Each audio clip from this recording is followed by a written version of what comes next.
All right, so today's June 8th, um, morning after all of this dump off from gold, New York session. Um, Asian session, we did see price create a bunch of liquidity. Marked it out here, a bunch of liquidity. And now during late London, we're sweeping all of that. Like, we're taking all of this liquidity and we're breaking structure up as well. So, I it feels wrong for me to look for buys considering how strong price has been pushing down and you have a good amount of confluences for sells. We have this area of supply right here and a lot of liquidity that was swept. And to the downside, we have like equal lows to the target as liquidity as well. However, it's too much structure that's been broken for me to be looking for sells. Like, if I see a strong reaction off of the supply area, I don't even think I'd be looking for sells at this point. Like, I'd be looking for buys, considering how strong price is pushing down, and we haven't really gotten a crazy pullback until like now. So I don't think we're gonna stop this pullback, honestly. Um,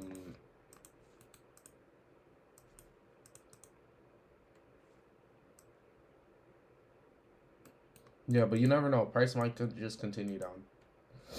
So, but I am looking for price to go up for now. I just don't think we'll continue pushing down after this break of structure with all of this liquidity taken, and we haven't pushed down yet.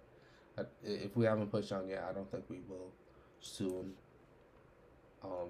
Unless if we don't push down off of this area, we definitely will. I think we will reject off of this area, but I think we'll just create a higher low, honestly. And this right here, reaction off of this area, that's not a horrible entry. They're considering price broke structure there, and but no clue where our target would be. But that's not the worst of entries. Like right here.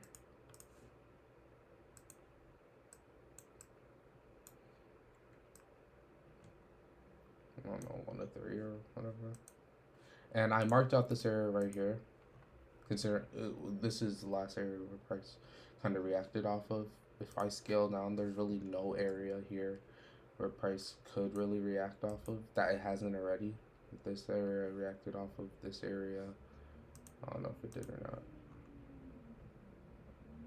Yeah, it reacted off of this area, but this area is a really strong area, so I don't know. I'm just waiting to see more confirmation, but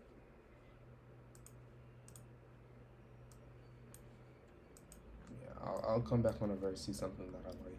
Because I want to see price get here. This reaction off of this area is going to tell me a lot. If we see a strong reaction and a closure back into here, I mean, I feel like we're going to see that regardless. So I don't know. I don't know.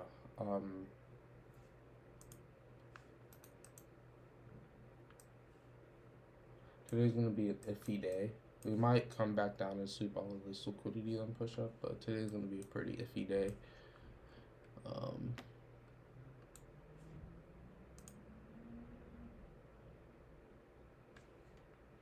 yeah. We'll be back though. All right, so I did enter in the sell. I it kind of feels wrong, but at the same time it doesn't because I know price can break structure to get to an area where it's going to lead to another break structure, and we break this, we're going down, honestly. So I did prematurely enter, but I was kind of confident we would just continue pushing down, considering we see price get all the way up here, rejection, rejection, then a strong push down. So I mean, I did originally want to see price get up here, but considering we got to the 75% level, created a strong reaction off of that area. I'm looking for price to get to the downside at least to these these equal lows to sweep this liquidity. So that's what I'm looking for now.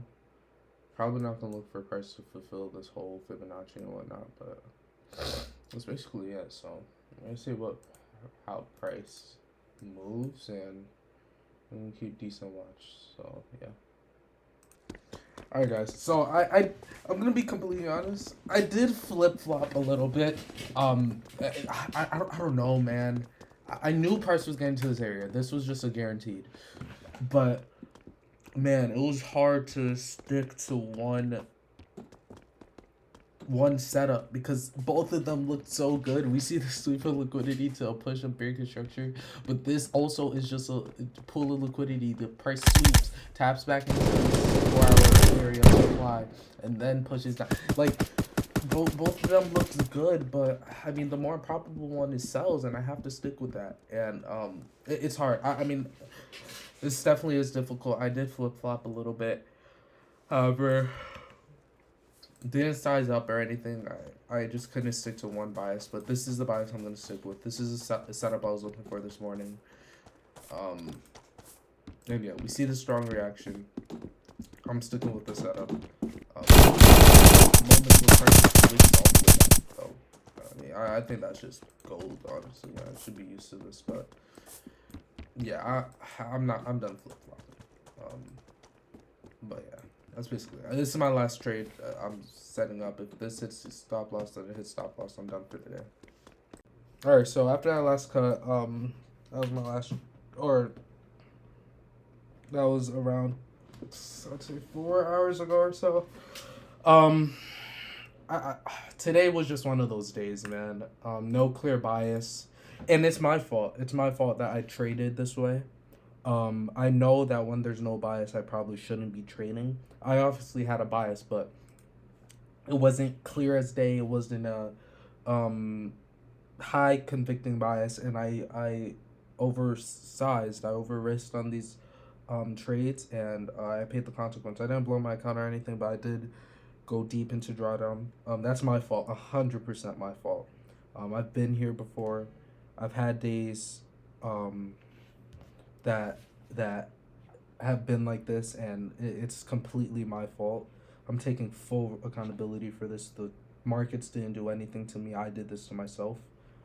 I'm taking this to the chin, honestly. So tomorrow we're gonna come back strong. If there's any trades that present themselves, I need to wait for A plus setups only.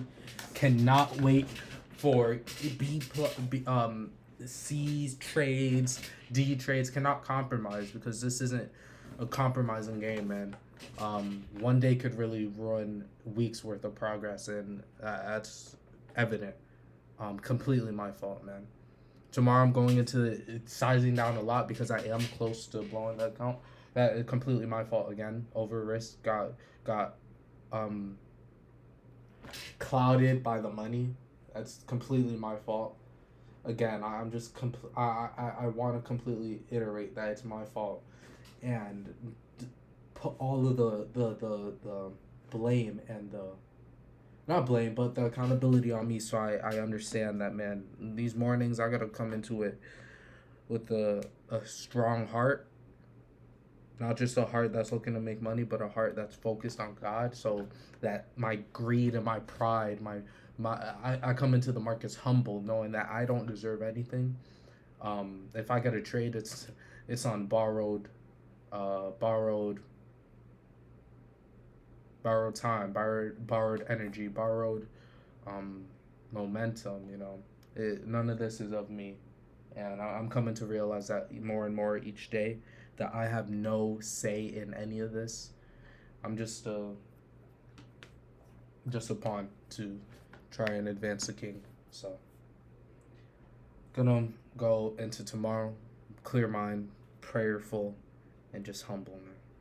So I know you guys probably sensed a big shift from the first part to now, but it's crazy because I just had a lot of time to reflect, and I'm realized how much of pride has to do with a lot of things in life, and with trading. Pride has so much to do with it. Pride is the reason why 95% of traders fail, and I'm realizing that now.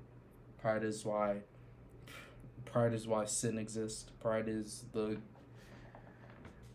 the catalyst behind it all. And a humble man will be a strong man. So, yeah. Um, but yeah, today was just one of those days. No trades presented themselves. Shouldn't have traded. But yeah, I did, and I faced the consequences. I'm not giving up at all. I'm very confident we could bring this account back. Not gonna oversize. Not gonna go 1 or nothing. I almost did, but I stopped myself. I'm not gonna go or nothing, or all in or nothing. Um, gonna go into it with the preservative mindset, a mindset that this is not deserved again. But yeah, so see you guys tomorrow.